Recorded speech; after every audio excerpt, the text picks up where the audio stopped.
మిత్రులారా, ఒకటి ఆలోచించండి. కల్కి భగవాన్ యొక్క యుగం మార్పు ఎట్లా చేస్తుంది, యుగంని మార్పు ఎట్లా చేస్తుందో మీరు గమనించండి. ఫ్రాన్స్ దేశం ప్యారిస్లో ఒక భయంకరమైన తుఫాను, ఇంతింత పెద్ద ఐస్ గడ్డలు వాళ్ళ దగ్గర ఎట్లా పడుతున్నాయి, 130 కిలోమీటర్ స్పీడ్లో ఎట్లా పడుతున్నాయి, మీరు అవన్నీ ఈ వీడియోలో చూడొచ్చు.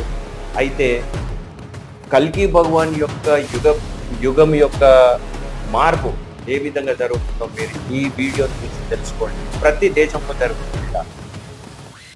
Damage to infrastructure and homes, flooding and power cuts have been reported.